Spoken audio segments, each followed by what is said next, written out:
my Speciation video ASMR. I will be talking about apples. Wild, non-domesticated apples taste sour and are small, sometimes even as small as a large grape or as small as a small apple. In general, they are oftentimes as a whole referred to as crab apples, though there are many different wild species that exist today under the Malus genus. You can find crab apples in many different places across the world, such as Malus augustifolia, which is native to the United States, Malus floribunda, which is native to Japan, and Malus florentina, which is native to the Balkans and to Italy. Because there are so many different species across continents under this one genus, this indicates that the original Malus from which these species branched off from is probably what scientists term really old. However, in my research, I cannot find any information about specific years concerning the speciation of wild apples. So, I assume that no apple bones have been discovered yet.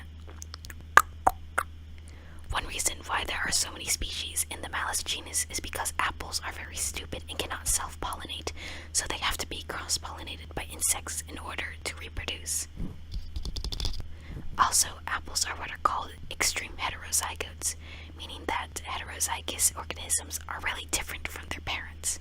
Due to both of these peculiarities of the workings of apple sex, apple genomes can naturally change quite easily from generation to generation, allowing for the development of new species just from sexual reproduction, and allowing for populations of apples to adapt to their different environments, from the warmth of the southern United States to the cold mountains of Central Asia.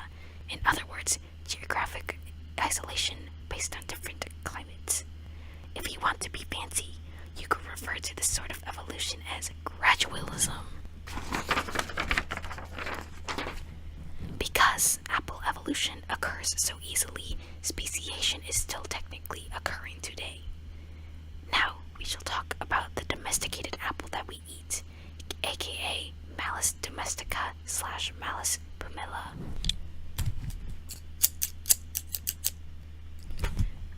By sequencing and comparing the genomes of domesticated apples to wild apples, it was discovered that Malus domestica is primarily a hybrid of two wild species, Malus cerevisiae and Malus sylvestris, which are native to the mountains of Central Asia and to the forests of Europe, respectively.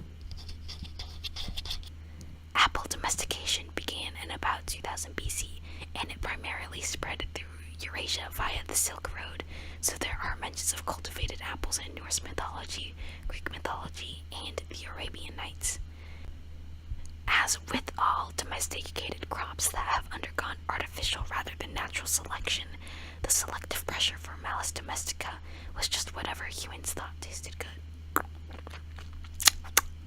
In this case, domesticated apples are significantly larger and sweeter than wild crab apples. However, as aforementioned, apple breeding can be quite unpredictable due to the apple's extreme heterozygosity, so the technique that has been used since the beginning of apple domestication has been grafting, where different trees are Frankensteined together. In addition, because hardiness hasn't been as prioritized as selective pressure for domestic apples like it is for naturally selected wild species, domestic apples are sometimes grafted with wild ones in order to be good for eating while still being able to survive in various environments.